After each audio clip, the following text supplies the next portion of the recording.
Welcome to the Road to Redemption podcast with your host, Cam Williamson.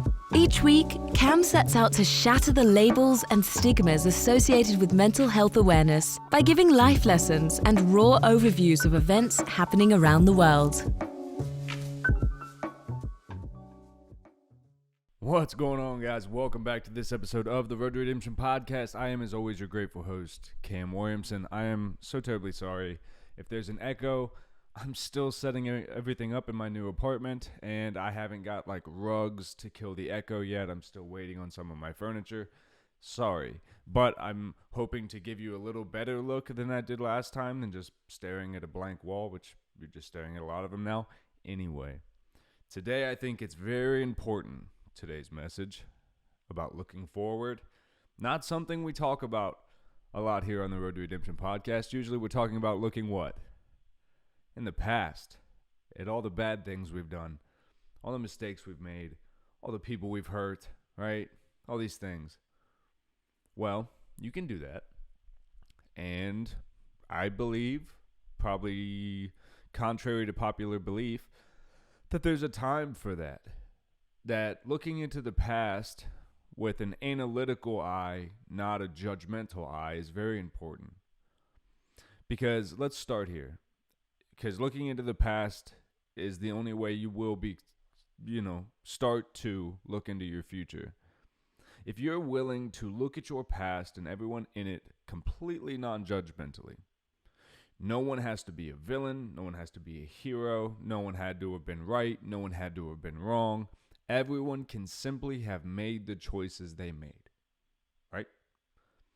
You can then choose a day to no longer be angry, no longer be bitter, no longer try to hold on to this version of life that you either only saw as being possible or this little tiny version of yourself that you're just holding on to because you're too scared to let go and see what's possible in life. I think I kind of said the same thing on both ones. For years in my own personal life, my past, the actions of a young, immature man, and the way that I dealt with life, with drinking and things like that, and rushing into relationships, one after another, and having kids with multiple women and stuff. When the actions of yourself catches up with you, you still have a vision of the way you think life should go. And I've said it almost meme worthy at this point on this show, where life doesn't really care what you want. It does. It absolutely does. So that's obviously kind of a hot button thing to say. Life only cares ultimately about what you do, about the things you want. You can want whatever you want. It's not going to fall in your lap. So, if you're sitting around in life going, I'll never be able to make this one situation right, whether it's with someone you love, whether it's with your kids, maybe, and guys, we don't talk about this enough, maybe you got a bad relationship with one of your kids. Maybe you fucked up somewhere in life, or maybe you didn't, and just the way things played out, you don't have the best relationship with one of your kids. That's my situation. And you can look at your life without wanting to be angry at anyone, and you can go, I can either do everything possible within my power to fix this situation, or I can forever look at every single reason why it never will. Sorry if you guys hear birds going nuts outside. And to me, I got this every 5 years. It's been about 13 years since my life really got crazy. And every 5 years, and I was kind of going into my 5th year pattern to make it 15, where I started going, I've seen this pattern before. I'm about to reassess my whole life, and I'm about to go, what the fuck again? Because I didn't fix anything. All these things that are out there, yes, they're big. I got to contact people that could reject me. I have to deal with people that could make my life very difficult. I have to whatever. I have to be honest about situations, and I have to be willing for people to have their say in it, and everything's fine, and everything can be fine. When you sit in this tiny little mentality of life is hard, people leave, when people leave, it's fuck them forever. And again, that's not saying anything's wrong with you. That's how some people get in life, where once it's fuck you forever, right? Especially when people continuously are fuck you, oh, what's up, fuck you, oh, what's up. Sometimes it gets to a point where you just go, nah, man, I'm done with that. I can't do that anymore. Unfortunately, though, I think when you really care about situations and you really care about people, it's always going to come back. So at some point, you've got to stare that in the face and go, what am I willing to do for that? Am I willing to dissolve my home? Am I willing to move back to where my home is? Where this person is? Where all my kids are? Where literally all my kids will be? And it's like, man, when you look to the future, don't do it in fear. Don't look at all the things that could go wrong. Could they? Sure. And, I have a very catastrophic way of thinking. My mind is anxiety riddled and catastrophic in every way. I see the worst case scenarios before I ever consider the best. So when you start talking about things like seeing kids you haven't seen in 13 some years, and then you talk about moving back home, getting divorced, like all these things, those are big, life-changing, monumental things for everyone involved. And I think sometimes we try to play cool, and when we do that, you end up looking, the fool, right? Because it's hard for everybody. When you start doing things like this and you truly live on a road to redemption where no matter what wrong you've done or no matter what part you play in a situation, if people are hurting, it's your job on the road to find every possible path to end people's hurting. Now, you can't hold yourself solely responsible for the feelings and how people take what you are willing to give, right? You can't. You can only stand in yourself at the end of every day and what your heart has told you to do and gone, you know what, I tried? Hey, I tried. And maybe I tried, if you're like me, I tried 10 things today, right? 4 of them kind of small because they're big to me, socially small.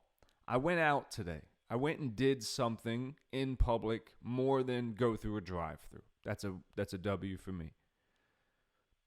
I kept myself physically in balance today. I took care of myself. I showered. I ate. I did all the things I'm supposed to do for myself. I drank water. I didn't just drink sodas and bullshit all day. And again, 2 kind of goes with 3, but I gave good substances to my body. Good food. Good things. That's very important. So those 3 things with the caveat of you don't go around people in situations that induce drama and things like that. Those are very minor things you can do for yourself every single day that kind of steer you towards always being good at the end of every day. Now, that takes willingness.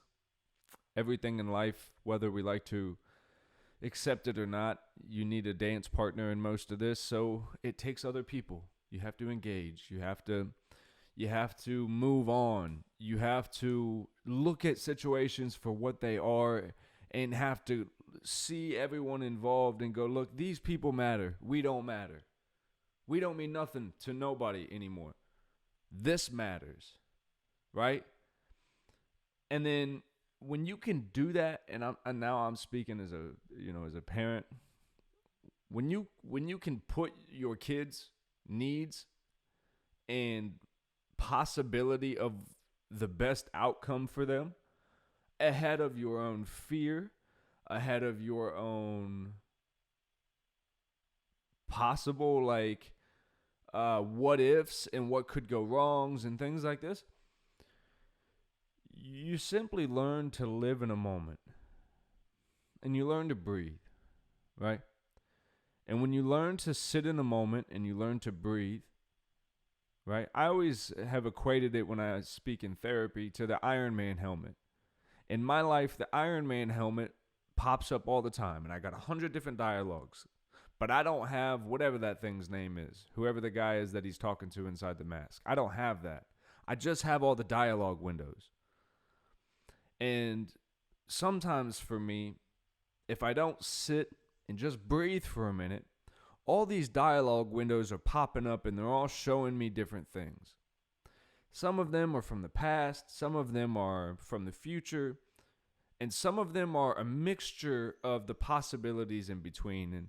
And I think when you have a mind like mine, one idea is not better than the other because, again, I try not to judge anything. One possible outcome is not necessarily better than another outside of very obvious situations. So I try to always be very flexible in my life, and sometimes you make the wrong decision. Whether you're old enough, in hindsight to feel like you made the wrong one now, it doesn't matter. It doesn't matter now. Can you speak to people? Can you tell them you love them? Can you spend time with them? That's really all that matters. Can you look people in their eyes? That's always been big for me. Can you see me? You see me. If I'm bullshitting you, you'll know. I got nothing to lie to anybody about. And that's another part of moving forward and letting go of your past, man. If you got shit to lie about, stay in the house. Keep it at the house. Because when you're lying to people about stuff, you're causing unnecessary drama in your own life, and you're causing unnecessary drama in everybody else's life, because life, especially when you're an adult, is unapologetic whether you like it or not. You get the results from the things you do in this life. So if you're going out and doing shit and then you go back or do whatever and are lying about it, well then, or telling half truths, or you're just not speaking on situations, or whatever the situation is, like, you're not doing an honorable thing. You're not handling things with kid gloves by just not speaking about stuff. And I think sometimes we let life catch up to us. And I think it happens at very pivotal moments in our lives. We talk about them as key 16, 18, 21, 25, 30, 40, 50, right? We have these key moments. But if you look at it, those are really just major mindset shifts in a person. Big jump from 16 to 18. Big jump from 18 to 21. Huge jump 18 or 21, 25. 25 to 30, you're a completely different person. 30 to 40, I don't know because I'm in the middle of that one, but I could assume there's going to be a lot of changes there as well. And you learn to look at life and you're like, man, it's pretty Gumby. It's pretty flexible. It's not so, this is going to go on your permanent record. This is going to be who you are. You are this thing that is just going to go through life, and this is what people will expect from you, man. I could just tell you, it's not that way anymore.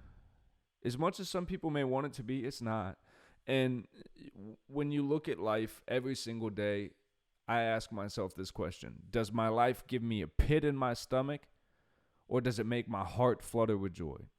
It's going to do one of two things. One of two things. When I lay my head down at night, I'm going to go, fuck, not again. Please, not again.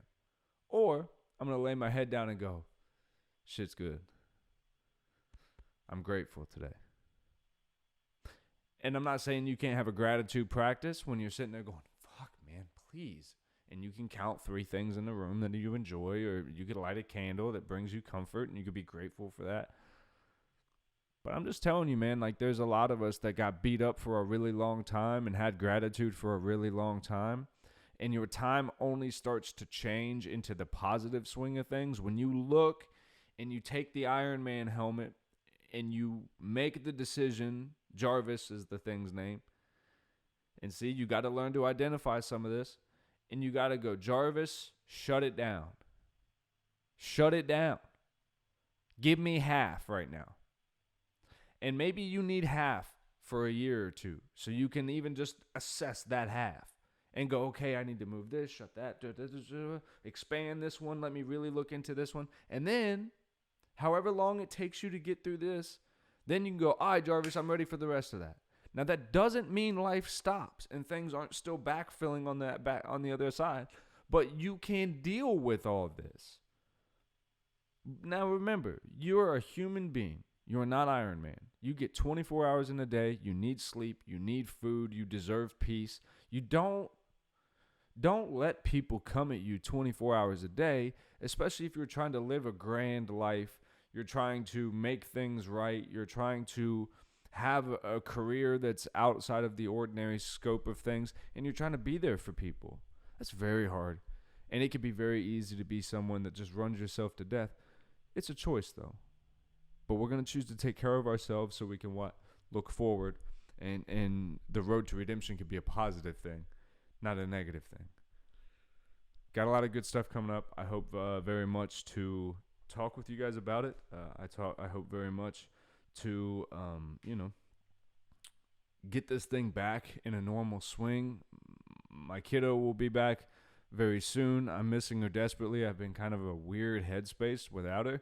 This is not my normal life, just sitting around in an apartment, hanging out, essentially. I'm used to being pretty involved with my kids, so this is rough. But we got a lot of good things on the horizon, a lot of good updates coming. When there are things to talk about, we'll talk about them. Love you so much. We'll see you in the next one.